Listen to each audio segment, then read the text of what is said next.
it and it goes down smooth. Hey!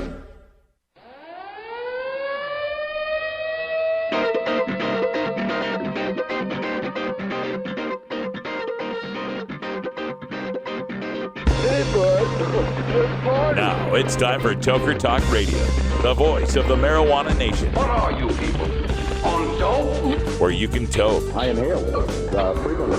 Or you can talk. I experimented with marijuana and didn't inhale. Or you can toke and talk. 10 federal criminal penalties for possession of up to 1 ounce of marijuana. While we talk about toke on Toker Talk Radio. So, by the way, when it comes to pot, if you're 40 years old, you live in a log cabin in Oregon, you got 12 giant pot plants in your backyard, have a ball. Live from beautiful Portland, Oregon at Rolla J Studios. Hey, this is great. Just not cannabis. Plus your calls live at 971-533-7111. They're walking on their pants with their cap on backwards, listening to Enema Man and Snoopy Poop Dog. What's to keep somebody from getting all potted up on weed and then getting behind the wheel? Gateway theory doesn't work. It's a reality. Holland, is it real? Don't tease me. We're locking up people that take a couple of puffs of marijuana, and the next thing you know, they got 10 years. And now, here's your host, the guru of ganja graphics, the sultan of sativa statistics, and the worst nightmare of a reefer mad prohibitionist. A polite, perspicacious, productive pothead with a propensity for PowerPoint. Radical Russ Belville. Thank you very much. Thank you, and thank you. Welcome to Hour 2, Toker Talk Radio. It's 4:02. Time for my dyslexics to get high. Glad to have you here. Before we get to the ranting, and there's going to be some ranting, let me break some news for you. Not necessarily good news. I guess it depends on how you look at it. It's kind of good in the we're making progress sense. It's kind of sad in the hurting for our veterans sense, but here's the news. Today, the House voted just less than a half hour ago on the latest bill to allow the Veterans Administration doctors to recommend medical cannabis to those veterans living in the states where medical cannabis is legal. Of course, we know how well the medical use of cannabis will aid our veterans suffering from post-traumatic stress disorder, traumatic brain injury, neuropathic pain, etc., etc. Of course, we all support the troops. Support the troops. Rah, rah. Put the flag on your car. Support your troops. Make sure your flag pin is right there on your breast, Congressman. But don't do a goddamn thing to help them. The latest vote lost today. 210 to 213. We just needed to have 2 representatives on the no side switch to the yes side. And veterans in 23 states would be able to access medical marijuana through their VA doctor. 2 votes away, people. Now, on the progress side, last year we lost it 195 to 221. This year it was 210 to 213. So we've gained 15 votes on the yes side. But still not enough. Folks, I don't know how any legislator, any federal legislator is able to vote against this bill. With what our federal Congress has put our soldiers through since 9/11.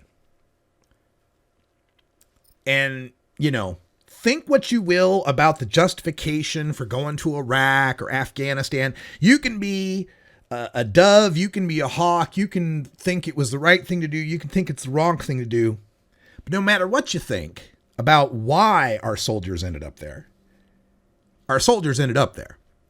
And many times we're talking about National Guardsmen and reservists who, while they serve honorably, it was really never their intention to be full-time warriors and get called back for 4, 5, 6 tours of duty. And now, coming back with injuries that in previous wars, in previous decades, would have killed them.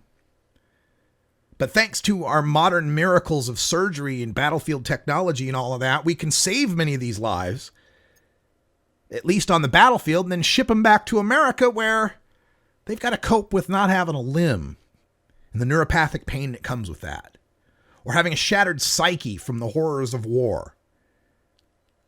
And not be able to deal with that through the VA, through the states that have voted to allow them to do that. I don't know how they vote for that. How do they not vote for that? Don't want to appear to be pro-drug. Don't want to be pro-marijuana. Is that it? You're so afraid of being pro-marijuana, Mr. Representative, Miss Representative, Ms. Representative. You're so afraid of being pro-drug that you could vote anti-troops? Shame on you.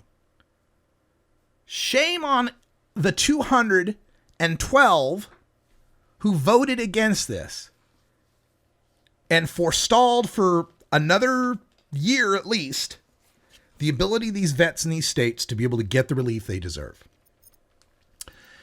All right, let me go back.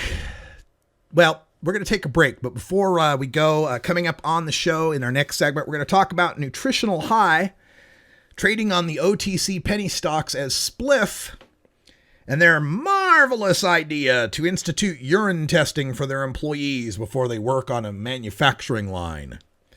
We're going to explain to David Posner just how well that worked out for Todd Mitchum and Open Vape. Already on my Twitter feed, UO Forever says, and boycotted. I'll never buy a product from Nutritional High. In my chat room, numerous people echoing that same. Vendicar says, if that guy is okay and proactive about piss testing, I have no use for his company. John Thomas says, because marijuana consumers make a more dangerous workplace than alcohol consumers? Speed Limit says, look Jive, like... marry, grifo, grass, hay. Technically, it's cannabis sativa. The common name, marijuana. She has found a crutch to see her through her difficulties instead of facing up to them and coping with them. And in time, she may be ready to try something different, something better.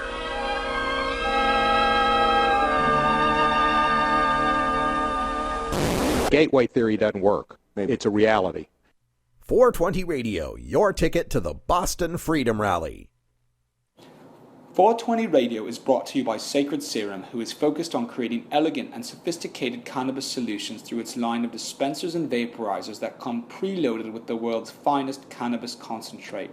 Sacred Serum's concentrate is made on pharmaceutical-grade supercritical CO2 extraction machines that use absolutely no butane or other toxic chemicals. The Vesica, the company's innovative new way to dab and frost, is now available in dispensaries across California. Sacred Serum, elegance and sophistication concentrated. Oh man, I really dig this tune. You should really check out this groove. Cool.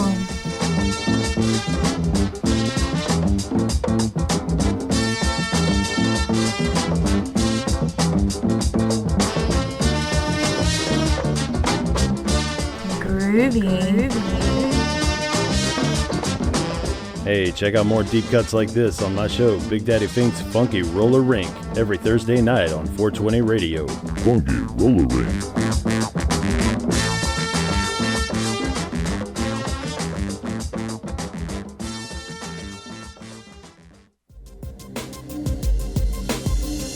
Are you tired of storing your herb in back alley baggies? Then keep your herb fresh and protected with Pottles. Pottles are airtight and odor-free. Not to mention they're reusable, BPA-free, and UV-resistant. Pottles come in a variety of sizes, styles, and colors, so go check out Pottles at mypottles.com. Use the code STASH to get an additional 10% off. Again, that's mypottles.com, mypottles.com, and tell them Radical Russ sent you.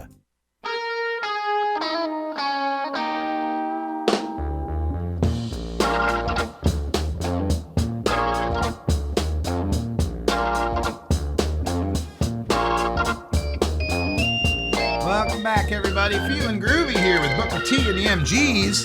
Oh, yeah. That's Hip Hug Her. Loving that groove. And you can catch grooves like that on Big Daddy Fink's Funky Roller Rink. We're doing it live. Big Daddy's live every Friday night. Excuse me. Big Daddy's live every Friday night at 10 p.m. Pacific. We replay the show Saturdays at 10 and Thursdays at 8. So you can always catch Big Daddy Fink's Funky Roller Rink Thursday, Friday, and Saturday right here on 420radio.org. Now, before I went to break, as I was saying, folks in our chat room are responding quite negatively to Nutritional High. And by the way, their Twitter handle is at Nutritional High. Feel free to let them know how you feel. But they are pointing out that they're not too happy about this idea of drug testing. Vendicar is against it. John Thomas is against it. Speed Limit says, looks like another company's product I will never try because they are profiteers for prohibition. Too bad, I really love edibles. And Vape Man 2 says, I don't want to support a cannabis company that would not let their employees use it. And, of course, as we mention this, let's point out the fact that we're not for people working high, even though I guess I do. But we're not for people working high, especially on an assembly line, manufacturing. It's not like we're stupid. It's not like we're thinking, hey, let's see how baked we can get and see how well we do with the belt sander or something, right? I mean, that's not the point. I don't know why there'd be a belt sander in a edibles place, but work with me, people. Anyway, nobody is saying that you should be working high on the assembly line or anything, but your metabolites that indicate you are merely a cannabis consumer, not that you're currently high, is no basis by which to exclude people from employment, David and Nutritional High. I'm not going to be buying any of your products. I still don't purchase open vape cartridges, and they changed their drug testing policy. Drug testing, piss testing, is the whole reason I'm here. And if you can't understand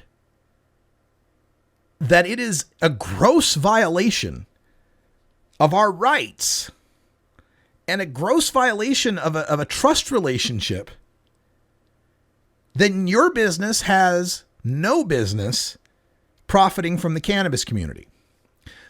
So this is an open warning to all cannabis companies out there. I'm starting to get more of you that are sending me these little PR things. You know, interview my guy, interview this guy about this or that. We've got the new greatest company that does this or that. And I'm willing to interview, but understand that is going to be the final question of every interview I do now, from now on, with every business owner. Do you endorse the use of metabolite urine testing for cannabis on your employees as a condition of employment? Because there is no reason anybody profiting from cannabis shouldn't understand why we hate that idea. Now, don't try to get cute with it either. Open Vape tried to get cute with it and say, oh, well, see, no, we're progressive because we're going to have a piss testing program, but we're not going to test for marijuana. We'll just test for the bad drugs. That don't cut it either. It's not what you're testing for. It's the idea that you think our piss determines how good an employee we are. It's that you think you, as someone who pays us for 8 hours a day, have the right to determine what we do with the other 16. That's the problem. That's the fundamental problem. Doesn't matter what drug you're testing for. And of course, all of these complaints about, oh, we got to make sure the workplace is safe. We wouldn't want to have an unsafe workplace. Ignores the fact that none of you are testing for alcohol. Nobody's testing, well, maybe some are, but most people aren't testing for alcohol. And it ignores the fact that the leading cause of workplace injury is not drugs. It's fatigue. It's people who are too tired to do the job they're doing. It's fatigue from being ill. And then when you do start looking at the drug causes of workplace accidents, and absenteeism, it's oftentimes over-the-counter drugs that are a problem. Antihistamines, Dayquil. This idea in America, this work-to-death attitude that we have, that you've got to be on your deathbed before you take time off. By God, wipe those sniffles off your face and come to work and infect the rest of us. That stupid attitude we have where nobody can get sick time. Everybody's, oh my God, I'm out of sick days. Too bad this virus didn't know that I'm out of sick days. Insane work-to-death attitude that we have in America. So you got people coming to work fatigued, head cloggy from whatever they're suffering from and the drugs they're using to treat it. And you want me to be concerned that somebody might have smoked a joint on the weekend is going to be a danger on the assembly line next to me? How ridiculous. How insane. It's just, John Thomas set it up in the chat room earlier, that the workplace drug test is the loyalty oath of the, I forgot what he called it, prohibition regime of the American police state, something like that. But he's right. Now, I don't begrudge people that take these tests, because a lot of you are faking it to make it. A lot of you are cheating the drug tests. And that to me is civil disobedience. That to me is subversion. I love it. I love knowing that there are people in workplaces all across America with fake dongs strapped to their waist and a bag of fake pee, synthetic pee, or someone else's clean pee. I love the idea that there's women in workplaces around this country who have stashed a small bottle of clean urine in their vagina just in case they get a drug test. That really is happening in America in order to beat this pharmacological McCarthyism. So, nutritional high? I don't know if you noticed it during the interview, but you made a huge PR blunder today. Huge. And I hope you learn from it and change your ways and understand that there are ways of testing for impairment that don't involve checking someone's pee or hair or saliva. You know, there's electronic impairment testing now. Really effective stuff, especially for a manufacturing environment.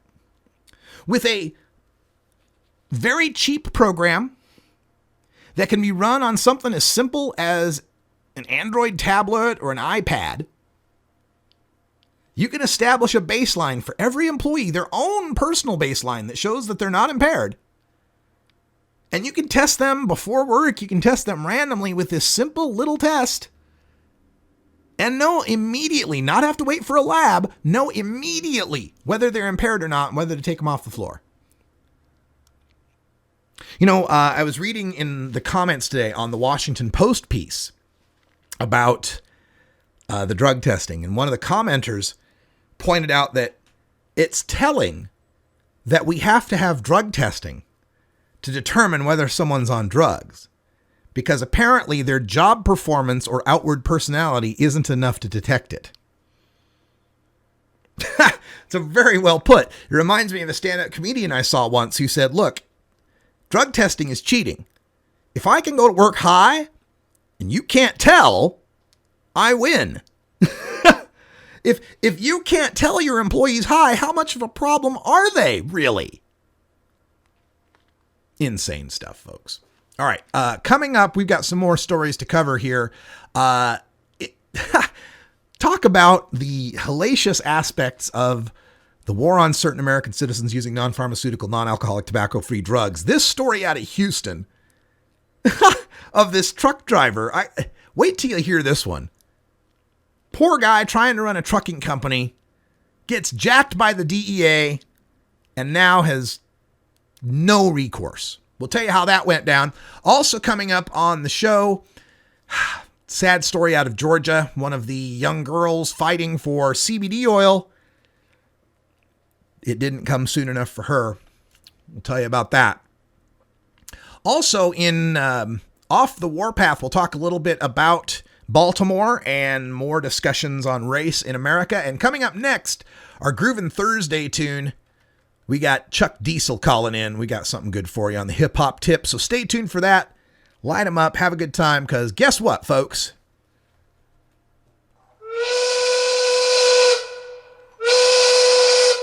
Hide the dope! We don't have any dope. Then what did I just smoke? Because it's 420 right here in Portland, Oregon, and all along the West Coast. We hope you get to enjoy your 420 break the best way you know how. And we'll be here fighting to make sure you can do that and not get busted. Might take us some time, but we're going to legalize this entire country and the whole world. We're back with Groovin' Thursday right after this. 420 Radio, freeing your mind 24 hours a day. Oregon has joined Washington and Colorado in legalizing marijuana. We're Portland NORML, the national organization for the reform of marijuana laws chapter in Portland, Oregon.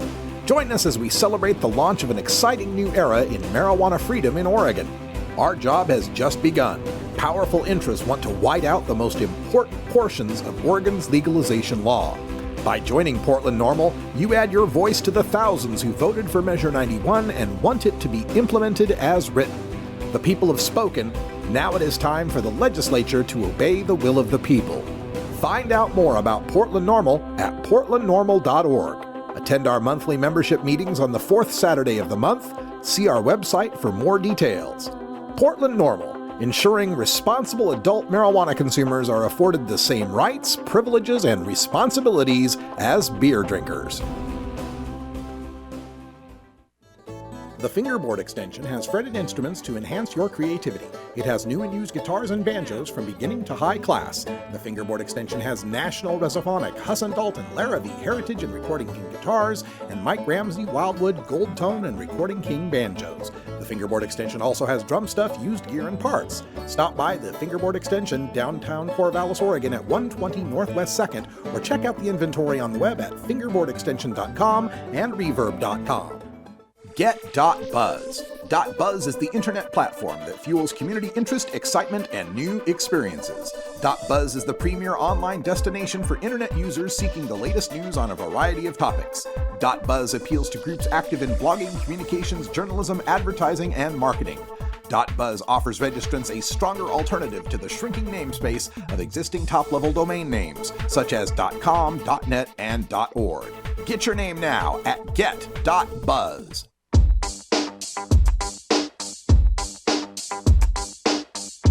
Everyone knows music and marijuana go together, so let's wind up our 20 after break with the Russ Belville Show's Daily Toker Tunes, the best in pod-safe 420 music from around the web.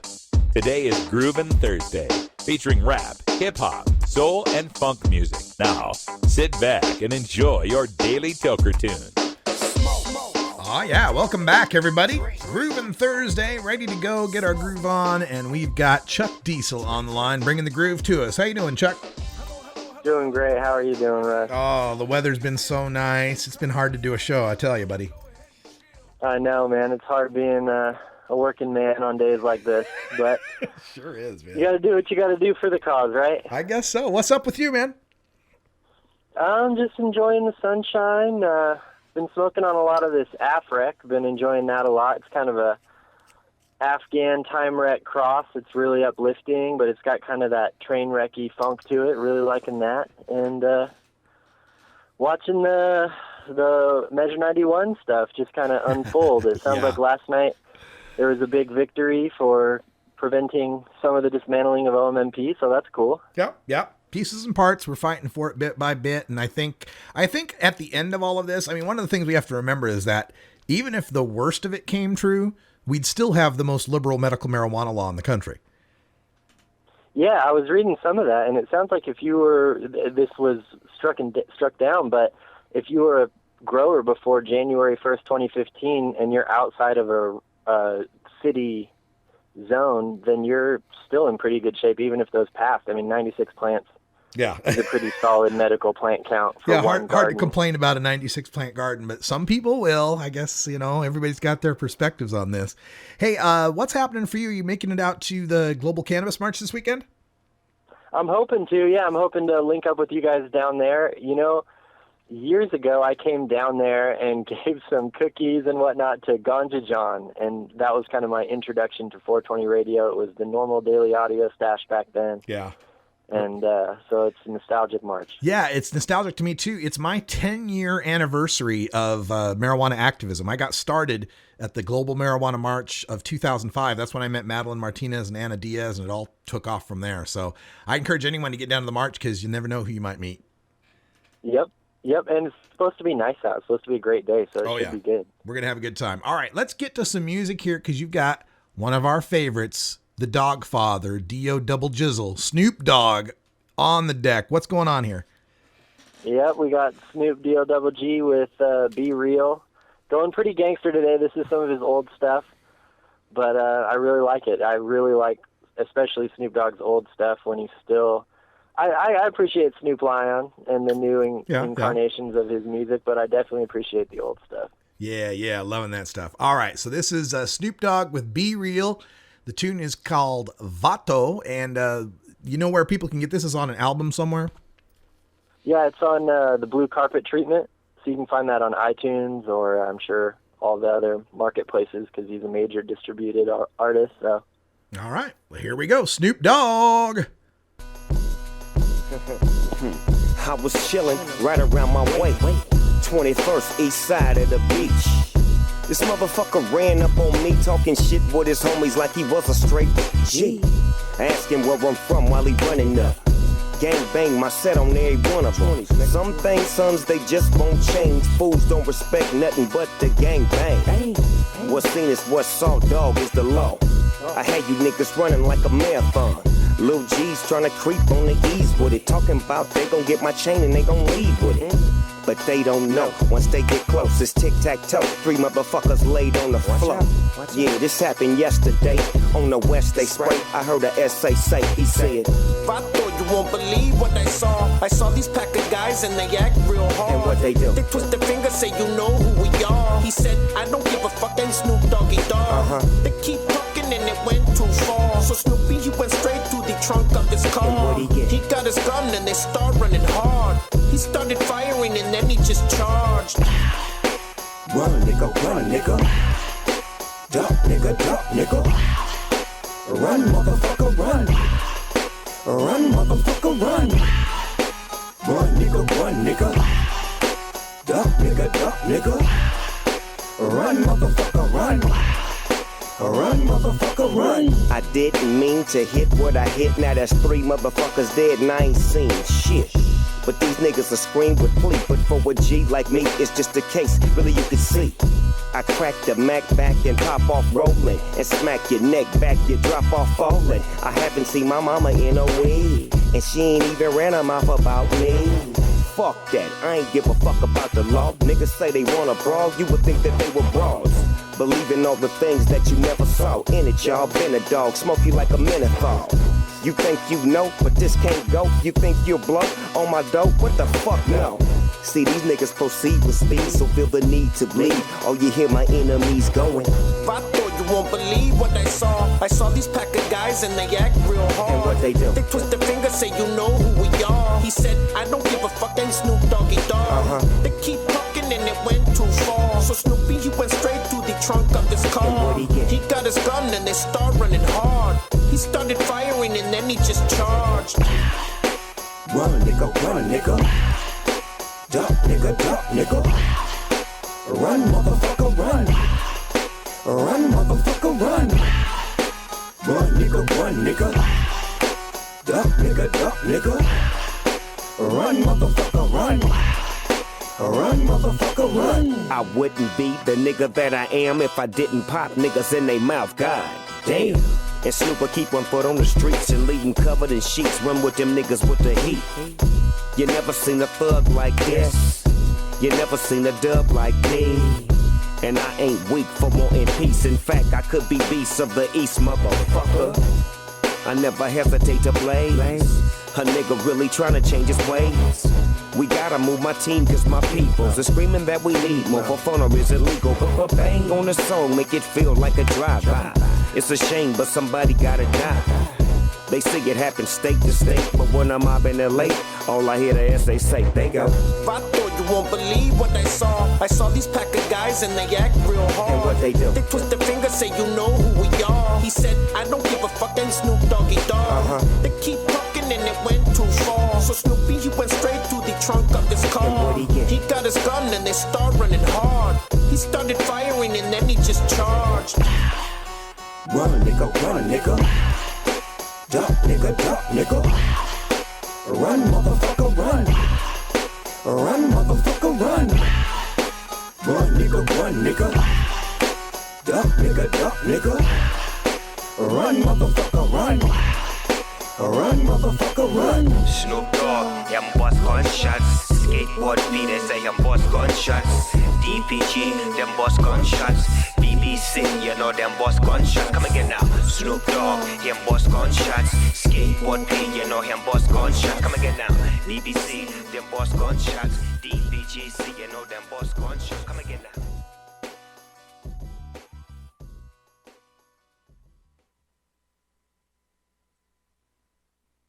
420 Radio, your ticket to Seattle Hemp Fest. Support for 420 Radio comes from Kick-Ass Cannabis and Veggies, a guide to gardening with nature, authored by Kip Zonderkopf. Based on the ethos that a living soil is the foundation of a thriving garden, Kick-Ass Cannabis and Veggies is your guide to naturally growing resinous buds and nutrient-rich veggies. Get the ebook now with instant download at kickassorganics.com. Previews available on Amazon, iTunes, Nook, Google Play, Kobo, and many other online retailers. Hey everybody, it's Radical Russ here from 420 Radio, inviting you to be like me and get your ink done at Lucky Horseshoe Tattoo, Fort Worth's most female-friendly, clean, sterile, awesome tattoo shop. Thomas and his crew are true artists who can design you a custom piece or use a design you bring in. Lucky Horseshoe Tattoo also offers all styles of tattooing as well as piercings and all-around fun. In the DFW area, stop by Lucky Horseshoe Tattoo and tell them Radical Russ sent you. Trust me, it'll feel awesome. Growing plants indoors can be a rewarding hobby, but electricity bills can go through the roof. Then you have to cool down all those big hot lights. It can drive a grower insane. With Lush LED lighting, you can solve many of these issues and double your rewards. Matt and his scientists have developed the perfect light for flowering plants with far less cost and heat. And the results? Very effective. Check out lushledlighting.com right now and tell them Radical Russ sent you.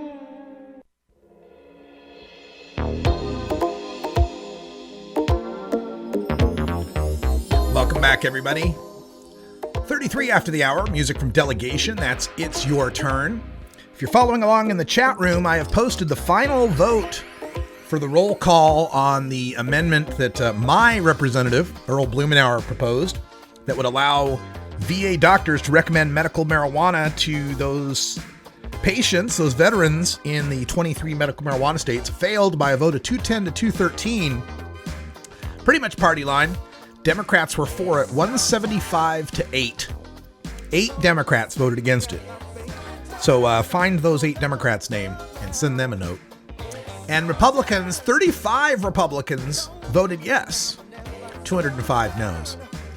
And more depressing, 8 representatives didn't vote. 5 Democrats, 3 Republicans. Assuming the 3 Republicans would have voted no and the 5 Democrats would have voted yes, this would have come to a 215-216 loss. We'd have lost by 1 vote if those other guys voted party line.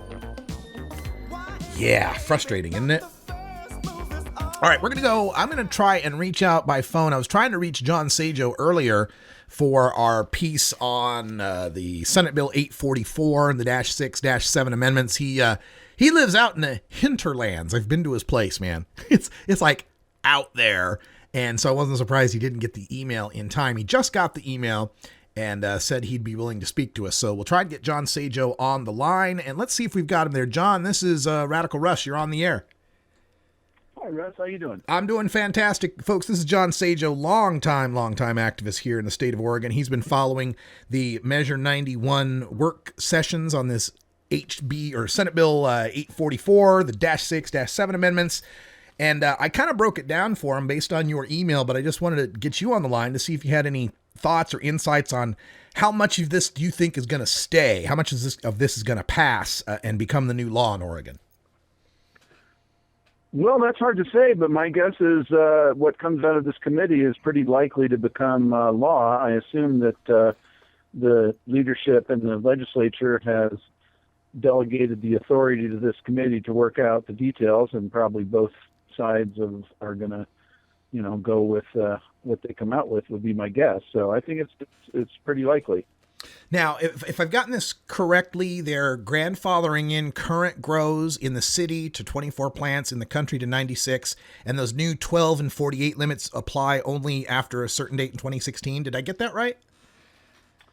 Yeah, and they may juggle the dates around a little more. They were talking about that, so I'm not sure the dust is settled on that particular point. And Anthony Johnson asked them to allow a little more time for various limits to phase in, so they may be considering that as well.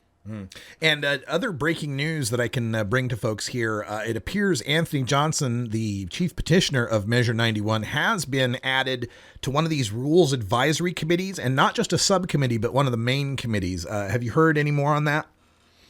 No, I haven't. So you might... No, that's news to me, but I assumed he would be on there. So yeah, and we were kind of shocked because the preliminary lists that were coming out, it was all, well, it's bad enough that the OLCC, Oregon Liquor Control Commission, they went on these listening tours, and throughout the listening tours, the head of the commission and at least two of the other commissioners I saw admitted they voted against Measure 91. So at least 3 out of 5 of them are against it. And then to think that they were going to stock these committees with law enforcement and rehab people and anti-marijuana people and not have someone on our side and Anthony Johnson there, that was too much to bear. I'm glad that got changed. Mm-hmm. Now, what other things in these -6, -7 amendments are looking like they're going to become law? Well, I would say the Section 15, I believe, which preempts local governments from banning dispensaries and processing sites. The committee considered an amendment to allow them to do that, and it was voted down 6-4 on party lines.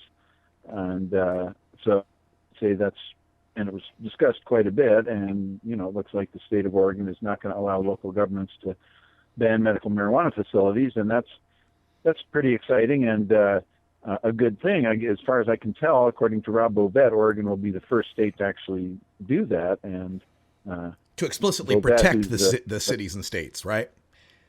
Pardon me? To explicitly protect the cities and counties with respect to medical marijuana facilities.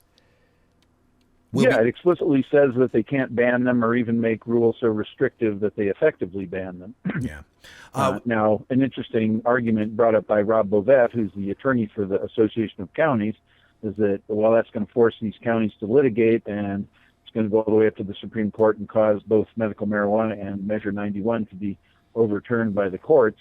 But I hope he's wrong on that, and I don't think I predict he is. Yeah, it's kind of a Hail Mary there. I mean, Nebraska and Kansas are trying to sue to overturn legalization, and I don't see it happening, but you never know with our Supreme Court.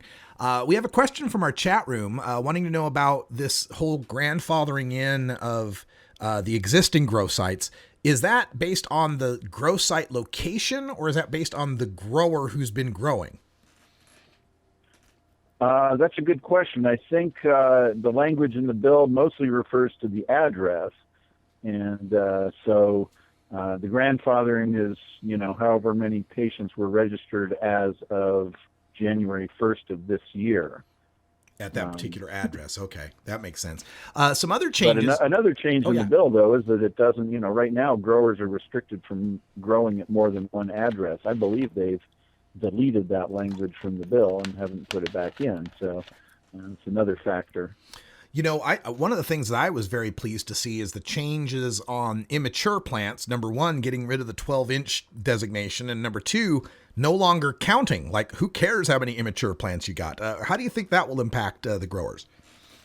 Well, I think it's fabulous, and I think it's really going to change a lot. I think it's going to make it a lot easier for adults to, get their plants in July, particularly if the legislature allows the dispensaries to sell to rec users then, which I think is a possibility. But I think it'll create a whole new industry, really, or sector of the industry where people will grow pretty big immature plants and sell them through dispensaries, and it'll make it easier for patients to grow their own and everybody else. So I think it's a big step, because we've all been inhibited in one way or another by trying to just have everything be under a foot unless it's plants, and so I think it's great. I'm glad you brought that up, John, because really what you're describing is kind of the Papa Murphy's take and bake of marijuana plants. Yeah, and I'm sure it's a niche that a new niche, and I'm sure people are going to jump in there and I think it's great, and it means you'll be able to go to a dispensary and buy a pretty big plant instead of just a seedling. Yeah, they just throw it into its flowering cycle, and there you go. Yeah. How cool. We got a call coming in here from Oregon with a question. Go ahead, caller. What's your question? The rules, sorry about the flu, but does residential mean in the city limits and not consider outside the city limits? Because I live in a rural residential area. This is for John Sajo. Yeah, John. I've got a call from Peter Buckley, said I can grow 24, but I don't think so because I'm in rural residential. No, rural residential, you could grow up to 48. So when they say residential, they're meaning urban residential versus rural. City limits. City limits. Yeah. How about unincorporated towns? Unincorporated towns? Yeah, like Alsea, Oregon. I think that would be the 48 plant limit. The other thing to remember is those limits are only the mature plants now, though. So even in the most restrictive category in the urban residential areas, you can have 12 mature of any number of immature plants of any size. So you can still have a lot of marijuana. Okay. Well, I was just confused on this residential because with the zoning, just being a city is not residential. Right, yeah. Is that defined in the law? Because residential is only within a city limit? I haven't got the law in front of me. That's as it's drafted right now. It says within city limits, zoned residential, and everything else is the 48 plant limit. Yeah, the intent here it seems to be that it's residential zones that are in incorporated cities. So if you're in a residential zone in an unincorporated town or out in a county or in just the hinterlands, you'd be under the bigger limits. Okay, thank you very much. Hey, very good question. Thank you for calling in. We're speaking with John Sajo, longtime activist here in the state of Oregon, who's been following the Measure 91 Joint Committee hearings. And any other changes coming through from those amendments that we ought to be aware of? Well, the 844 will require reporting to the health department for anyone that is designated as a grower by somebody else. It will not apply to people that designate themselves as a grower. So that's a new thing that we're not too happy with. But the committee, Peter Buckley, has tried to indicate that it will be very easy reporting of, online somehow, and we'll see. Yeah. It's seems to me that when July 1st, every adult is allowed to grow 4 plants per household. And so in some cases, if it's just one grower growing for one person, they might just not even participate in medical at all. It's like, hey, I'll grow 4 plants for you and you'll be fine. And we can give marijuana freely. So, it might be interesting how that works out. It's important to realize that gardens where all the patients register as their own grower will not be subject to those reporting and inspection provisions, though. Yeah. So that is a way out for people that find that onerous, and the committee indicated they're really not interested in tracking home grows, gardens just in people's houses or inspecting people's houses. They're looking at the bigger gardens that are going to be selling into the medical marijuana system. Gotcha. All right, John Sajo, I want to thank you for all the work you've been doing on this and keeping an eye on our elected officials. Before I let you go, is there any groups or contact information or websites you want to shout out for people if they want more info on this or to help out in any way? I'd encourage people to go, follow the action of the Measure 91 Committee. You can do it on OLIS, OLIS.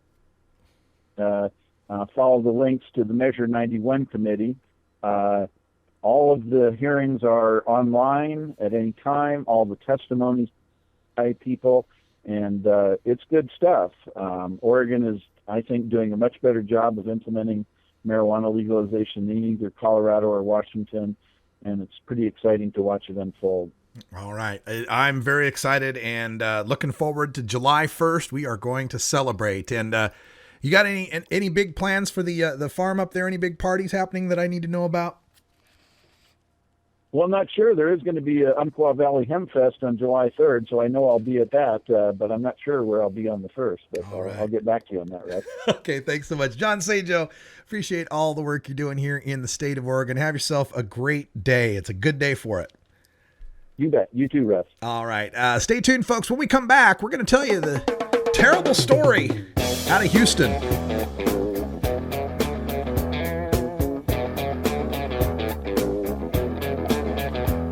Elitist.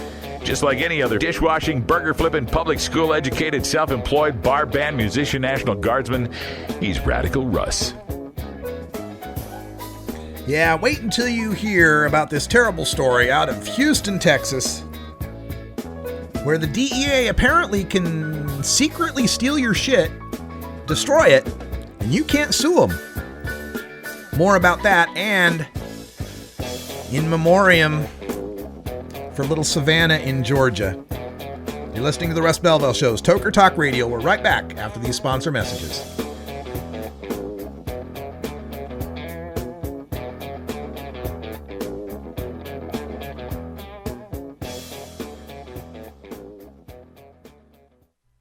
.420 Radio, your ticket to the High Times Cannabis Cups.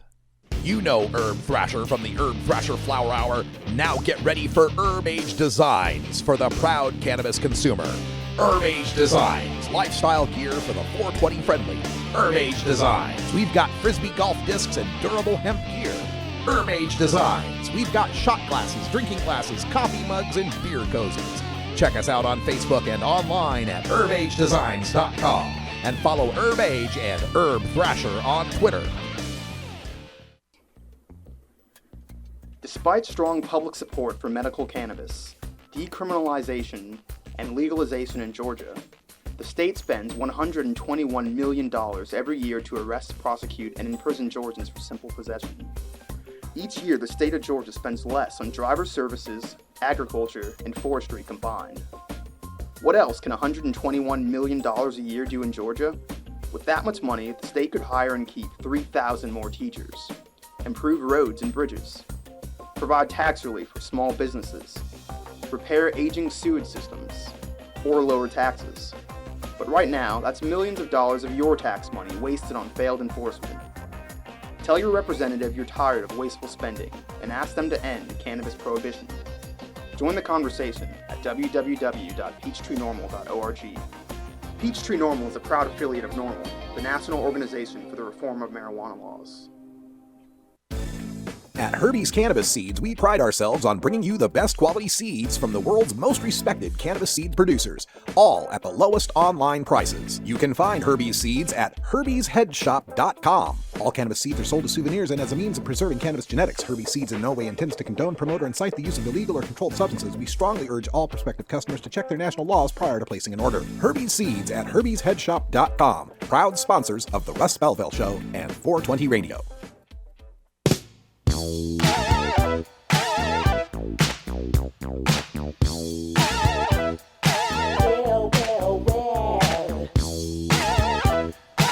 Oh, yeah. Get them roller skates laced up, folks. It's an all bake in the reverse direction. With the Barcays, that's hit and run. That's some of that Big Daddy Fink funk. You can catch that later tonight, 8 p.m. Pacific time on Big Daddy Fink's Funky Roller Rink. The best in late 70s, early 80s soul, funk, and disco with occasional surprises. Now and then you get some rockabilly, you get some blues. There's some good stuff there. Check it out. He's got the deep tracks too. You think you know your funk until you listen to Big Daddy's show and you go, "Who the hell is that?" I really, folks, I thought I knew my funk until I started listening to Big Daddy. All right, so let me turn the ship around here. As you know, Georgia, Governor Nathan Deal recently signed legislation for CBD oil in the state. And actually one of the better CBD oil laws in that it allows up to 5% THC so long as it's matched by CBD. But you may also know that this was the second time around on this law. Georgia had a chance to pass one of these laws the last legislative session. But Governor Nathan Deal was kind of a roadblock to it, citing all the possible law enforcement concerns. Oh my goodness, if we let epileptic kids use a non-intoxicating cannabis oil, the next thing you know, teenagers will be smoking joints in Atlanta. You know, like they're not already. So Nathan Deal was kind of roadblock to this, but as time went on and more Sanjay Gupta specials came out, more and more states, conservative ones like Utah and Iowa, and almost the whole rest of the South passed some form of CBD law. This year, Georgia finally got its act together and passed the CBD law. Nathan Deal signed the law, according to one of the reports I read, with tears in his eyes. The law brought him to tears. I'll tell you what brings me to tears. Story out of My Fox Atlanta. Young cannabis oil patient ruled brain dead, family says. We've been following the story of 8-year-old Savannah Talley, whose family has been trying to get cannabis oil to treat her extreme seizure disorder. According to the family's Facebook page, little Savannah developed a brain hemorrhage late Wednesday night and was declared brain dead. She was able to get 2 doses of the cannabis oil, but the treatment was too late. The family plans to take her off life support. Well, they've already done it because it said later this morning. So Savannah Talley, rest in peace. And just remember that if there hadn't been political posturing, if there hadn't been opposition from law enforcement, if there had been leadership from the governor's office, if only they had listened to these parents and listened to the experts and done the right thing a year ago, this girl might still be alive. This girl might still have a future. This family might not have been devastated to lose their child. I'm happy that other kids will finally have the chance to use this medicine. I'm sad that their parents have to become international or interstate drug traffickers in order to get it, since Georgia won't allow it to be produced in state. I'm happy that some of these parents can pick up and move to Colorado or Oregon or Washington or someplace where they can access this medicine. But every death of a child who could be benefited by this CBD oil lays at the feet of every law enforcement officer, every rehab, every prison guard, every piss tester that fights to keep this prohibition enacted, that really believes trying to stop adults from using marijuana is a worthy enough goal that we can sacrifice the lives of children to futilely try to accomplish it. It's an abomination. It shouldn't exist in this country. We're at a point now in our national understanding where fully 80% or more of the American people support medical marijuana, and not just CBD oil limited, doesn't get you high medical marijuana, but full-on medical marijuana with the goddamn plant. And yet, there are still some 15 states where these kids can't get this medicine, where their parents will be criminals if they try to get it for them. Just today, Mary Fallin, the governor of Oklahoma, signed a CBD oil bill. And just last week, or a couple weeks ago, Governor Butch Otter of Idaho vetoed one. Governor Otter, the next Savannah tally is on you. The next little girl who dies in Idaho from a seizure disorder when she could have gotten CBD oil is on you. This isn't Cheech and Chong games. This isn't Haight-Ashbury. This isn't tie-dyes. This is sick little kids. And I can understand somewhat this battle over the get you high marijuana and us just having fun with it. It's ridiculous, but I understand it a little. But just like banning industrial hemp, I can't understand banning CBD. I can't understand not allowing this oil to be nationally legal right now. I don't understand President Barack Obama not signing an executive order that removes cannabidiol from the schedules right now.